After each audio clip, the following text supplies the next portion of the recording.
रश्मि की उम्र यही कोई 20-22 साल की होगी। 2 साल पहले बस दुर्घटना में उसके माता पिता का देहांत हो चुका था। उसका इस दुनिया में अपना कहने वाला कोई भी नहीं था। रश्मि को पढ़ने का बहुत शौक था। उसके पिता उसे कलेक्टर बनाना चाहते थे। उन्होंने रश्मि की पढ़ाई में कोई कसर नहीं छोड़ी। मगर उनकी अचानक हुई मौत से जैसे रश्मि के सारे सपने बिखरने लगे। घर में जो कुछ भी जमा पूंजी बची थी, उससे रश्मि ने किसी तरह अपने कॉलेज की पढ़ाई पूरी की। उसके मन में अभी भी कलेक्टर बनने का सपना फल फूल रहा था। मगर पैसे की समस्या मुंह बाए खड़ी थी। पर रश्मि ने भी हार नहीं मानी। अपनी कलेक्टर की पढ़ाई जारी रखने के लिए उसने एक घर में खाना बनाने और बर्तन मांजने की नौकरी कर ली। जब उसके दोस्तों ने कहा, अरे रश्मि, तू पढ़ी लिखी ग्रेजुएट होकर अब बर्तन मांजने और खाना बनाने का काम करेगी? कोई भी काम छोटा या बड़ा नहीं होता, और फिर ये काम मैं अपना जीवन गुजारने के लिए नहीं, बल्कि अपने सपने को पूरा करने के लिए कर रही हूं।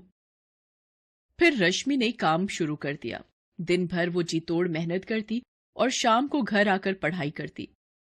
जहां वो काम करने जाती थी, वहां से उसका घर करीब 5 मील पर था। तेज चलने पर भी 9 बजे रात से पहले घर नहीं पहुंच पाती थी। रात को लालटेन के सामने थकी हारी पढ़ने बैठती और ना जाने कब सो जाती, उसे पता ही नहीं चलता। उस पर इतना जी तोड़ काम करने के बाद भी उसकी कमाई इतनी नहीं हो पाती थी कि वो तैयारी के लिए सारी किताबें खरीद पाती। कोचिंग करना तो दूर की बात थी। फिर भी रश्मि हिम्मत नहीं हार रही थी। जिस घर में रश्मि काम करती थी, उस घर का बेटा अमित भी यूपीएससी की तैयारी करता था। एक दिन काम करते हुए रश्मि ने अपनी मालकिन से पूछा, माँ जी, क्या अमित भैया भी यूपीएससी की तैयारी कर रहे हैं? हाँ, पर तुझे उससे क्या? तू अपना काम कर। बड़ी आई इंक्वायरी करने वाली कि कौन क्या पढ़ रहा है। मालकिन की बातें सुन रश्मि ने जल्दी जल्दी अपना काम निपटाया और घर जाने को तैयार हुई। तब मालकिन ने कहा, कल जरा जल्दी आना, कुछ मेहमान आने वाले हैं घर पर, उनका खाना बनाना है। तेरे जो एक्स्ट्रा पैसे लगेंगे मैं दे दूंगी। माँ जी, मुझे पैसे नहीं चाहिए। अगर अमित भैया की पुरानी यूपीएससी की किताबें मुझे मिल जाए तो बड़ी मेहरबानी होगी। तभी अमित वहां आ जाता है। रश्मि की आखिरी बात उसके कानों में पड़ जाती है। वो उसका मजाक उड़ाते हुए कहता है, अच्छा, तो तू कलेक्टर बनेगी हैं? अरे औकात में रह अपनी। तुझे पता भी है कि यूपीएससी क्या चीज है? अच्छे अच्छों को नानी याद आ जाती, नानी। तेरे जैसे लोग कलेक्टर बनने लगे तो हो गया देश का उद्धार। अमित की बात पर उसकी माँ भी जोर से हंस पड़ी। रश्मि दुखी मन से वहां से निकल पड़ी।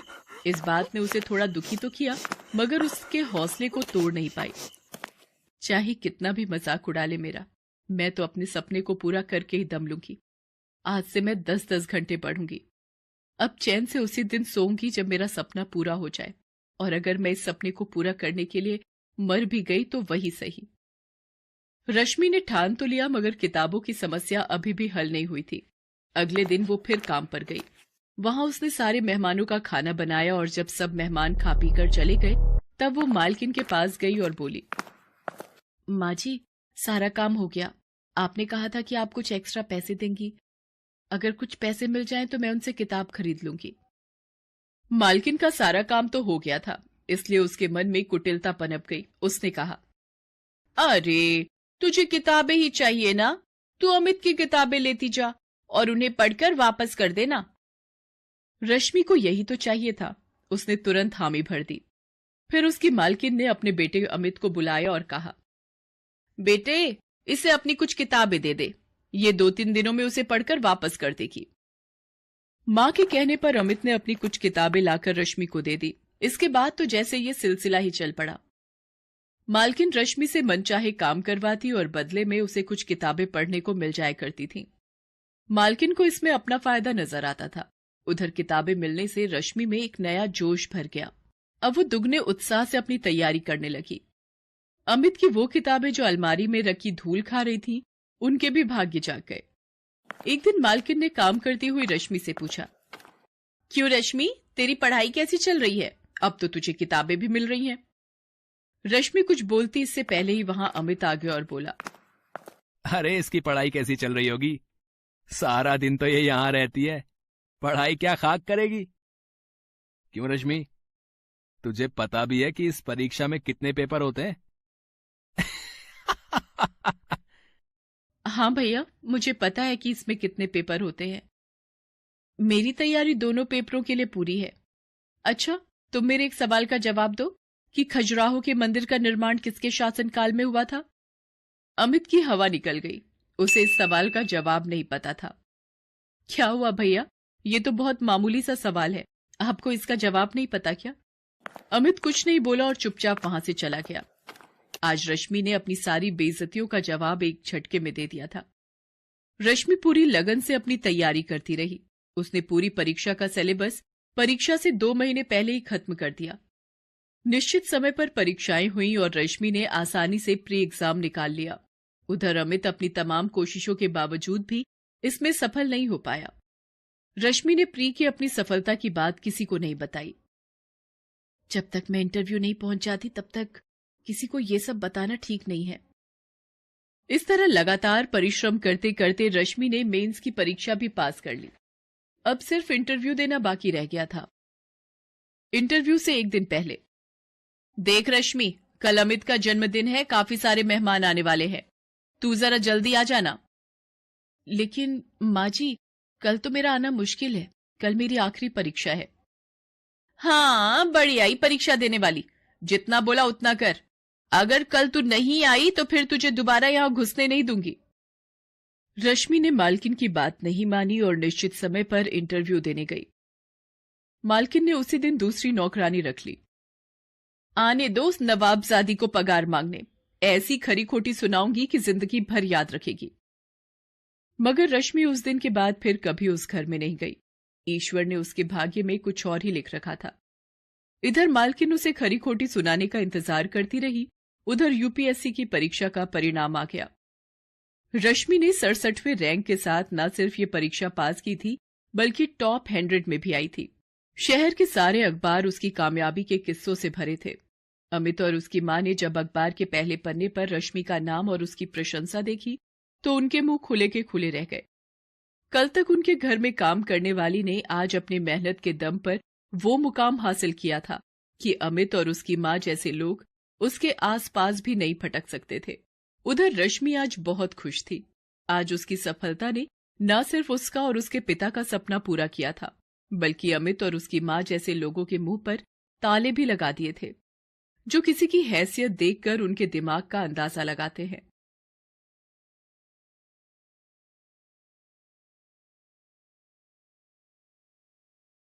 ये कहानी है दीपलाल की। 3 साल पहले वो अपने परिवार के साथ गांव छोड़कर शहर आ गया था। उसके परिवार में उसकी पत्नी कमला और 6 साल की बेटी मीना थी। दीपलाल एक ठेकेदार के नीचे काम करता था और बस स्टैंड के पास ठंडे पानी का ठेला लगाया करता था। ठंडा पानी, ठंडा पानी, ठंडा पानी। गर्मी को दूर भगा लो, ठंडे पानी से अपनी प्यास बुझा लो। 2 रुपए, 2 रुपए, 2 रुपए, सिर्फ 2 रुपए। चिलचिलाती गर्मी है, सड़कें लगभग सुनसान हैं। इक्का दुक्का लोग ही आ जा रहे हैं।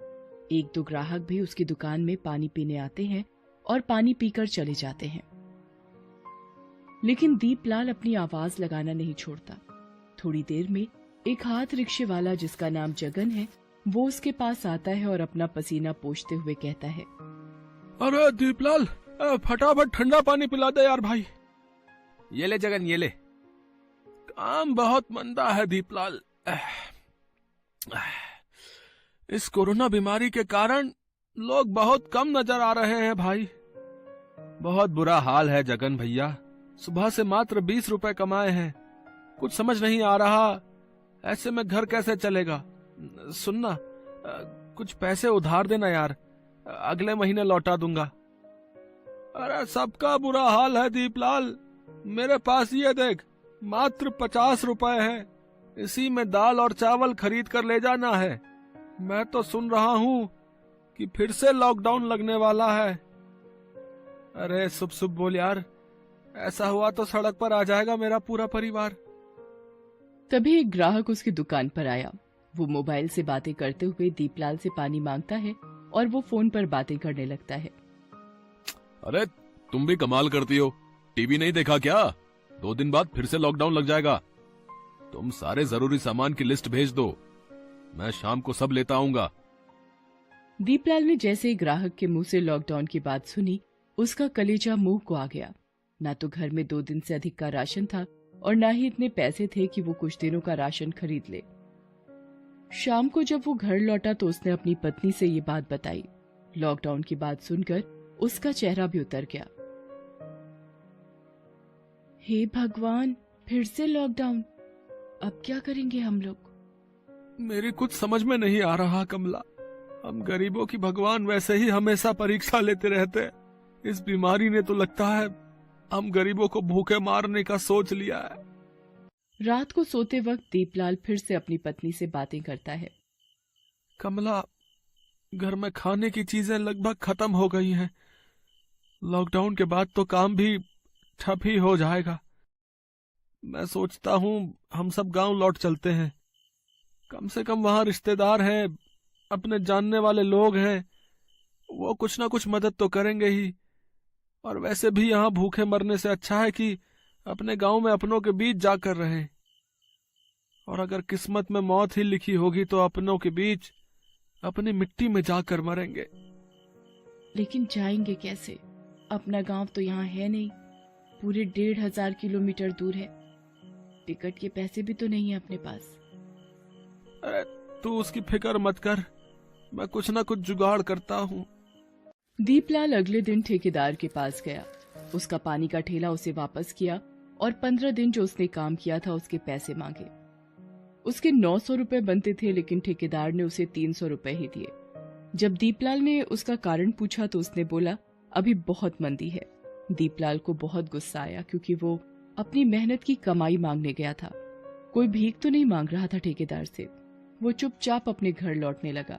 ये बड़े लोग बहुत बेईमान होते हैं, हमारी मेहनत का पैसा रख लेते हैं, लेकिन अफसोस भगवान इन्हें ही अमीर बनाता है। कभी कभी तो लगता है कि भगवान सिर्फ अमीरों के लिए है, हम गरीबों के लिए नहीं। दीपलाल अपने में ही खोया चला जा रहा था। उसके घर के रास्ते में ही रेलवे स्टेशन आता था। अचानक रेलवे स्टेशन के बाहर उसकी नजर गई। वहां हजारों लोगों की भीड़ दिखाई दी। किसी ने हाथों में बक्सा तो किसी ने सिर पर पोटली रख रखी थी। उनमें से कई लोगों को वो जानता था। वो उसकी तरह ही प्रवासी मजदूर थे जो अपने अपने गांव से इस शहर में कमाने के लिए आए थे, लेकिन अब लॉकडाउन के डर से अपने घर वापस लौट रहे थे। तभी उस भीड़ में उसे जगन अपनी बीवी के साथ दिखाई दिया। दीपलाल भाई, बहुत भीड़ है यहाँ। पिछले 7 घंटे से टिकट के लिए खड़ा हूँ, लेकिन ना तो लाइन बढ़ती है और ना ही ये भीड़ कम होती है। लेकिन घर तो जाना ही है भैया, यहाँ रहकर क्या करेंगे भाई बताओ। हजारों की भीड़ और जगन की बात सुनकर दीपलाल ने मन ही मन एक फैसला लिया। सबसे पहले तो उसने बिस्किट के 15 पैकेट खरीदे, थोड़ा चूरा खरीदा और घर पहुंचा। वो जैसे ही घर में उसने प्रवेश किया, उसकी बेटी मीना उसके गले से लिपट गई। बाबा आ गए, पापा आ गए। फिर उसकी नजर बहुत सारे बिस्किट के पैकेट पर पड़ी। वो और भी खुश हो गई। बाबा, इतने सारे बिस्किट, सारे मेरे लिए हैं क्या? हाँ, लेकिन इसे अभी नहीं खाना है, इसे रास्ते में खाना है। हम लोग गांव जा रहे हैं। गांव? हाँ बाबा, चलिए ना, गांव मुझे बहुत अच्छा लगता है। वो ये कह ही रहा था कि उसकी पत्नी कमला आ गई। पैसों का इंतजाम हो गया जी, टिकट मिल जाएगा क्या?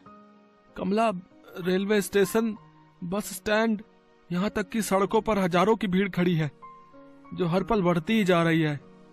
सभी अपने घर वापस लौटना चाहते हैं। ऐसे में हम भी वहां गए तो न जाने कितने घंटे हमें वहां इंतजार करना पड़ेगा। तो फिर कैसे जाएंगे? तब दीपलाल ने अपने घर में लगी साइकिल की ओर इशारा किया। मीना साइकिल की आगे वाली सीट पर बैठी और कमला पीछे। जो भी थोड़ा मोड़ा सामान था, कमला ने उसे पोटली में बांध कर रख लिया। दीपलाल साइकिल से ही अपने गांव की ओर चल पड़ा। कड़ी धूप में दीपलाल साइकिल चलाए जा रहा था। पसीने से उसका शरीर तरबतर हो गया था। पांव दुख रहे थे, लेकिन उसे तो अपने गांव जाना था।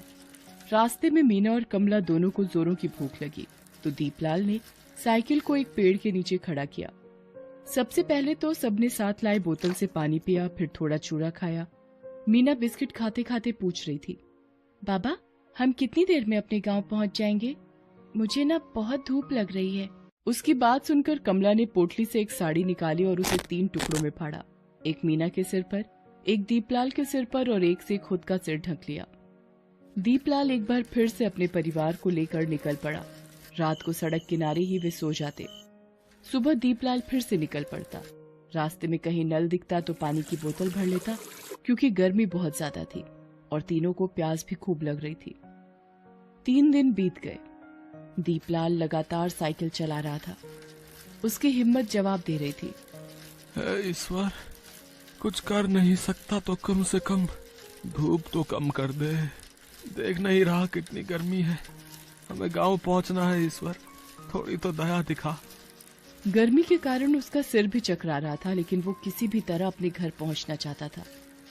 इस बीच साथ लाए सारे खाने पीने की चीजें खत्म हो गई। मीना बार बार भूख भूख कह रही थी, लेकिन रास्ते में ना तो कहीं कोई दुकान खुली थी और ना ही जेब में पैसे थे जिससे वो कुछ खरीद पाता। रास्ते में पानी की बोतल भरता और वही खुद भी पीता और मीना को पिलाता। काश पानी से लोगों की भूख मिट जाती तो लोगों की बहुत बड़ी समस्या हल हो जाती। इस बीच चौथे दिन रास्ते में उसे पुलिस वालों की गाड़ी लगी दिखी। एक पुलिस वाले ने उसे रोका और डांटते हुए कहा, अरे अरे, कहाँ चल दिया इस तरह? तुझे पता नहीं लॉकडाउन लगा है? अपने गांव जा रहा हूँ साहब। गांव? कहाँ है तेरा गांव? अभयपुर है साहब। मजाक करता है तू हमसे? अभयपुर यहाँ है? अरे यहाँ से 800 किलोमीटर दूर है अभयपुर। साहब, बस ट्रेन सभी जगह बहुत भीड़ है, पैसे भी जेब में ना के बराबर है, तो क्या करता साहब, इसलिए साइकिल से ही अपने गांव जाने के लिए निकल पड़ा। पुलिस वाले को उसकी बात पर अब भी विश्वास नहीं हुआ और उसने गुस्से में आकर उसे एक डंडा मार दिया। वो दूसरा डंडा मारने वाला था कि उसने देखा कि कोई उसके पैर पकड़कर बैठा है। वो मीना थी। साहब, मेरे पापा को मत मारिए ना, वो झूठ नहीं बोल रहे हैं। हम अपने गांव ही जा रहे हैं। पिछले 4 दिनों से वो लगातार साइकिल चला रहे हैं। वो बहुत थक गए हैं। भगवान के लिए उन्हें मत मारिए ना। ये कहकर मीना बेहोश हो गई। लगातार भूखे रहने और गर्मी के कारण उसका ये हाल हुआ था। पुलिस वाले को मीना की यह हालत देखकर उस पर दया आ गई। पहले तो पानी के छींटे से उसे जगाया, फिर पूरे परिवार को पुलिस वालों ने भरपेट खाना खिलाया। साहब, आप लोगों का एहसान मैं जिंदगी भर नहीं भूल पाऊंगा।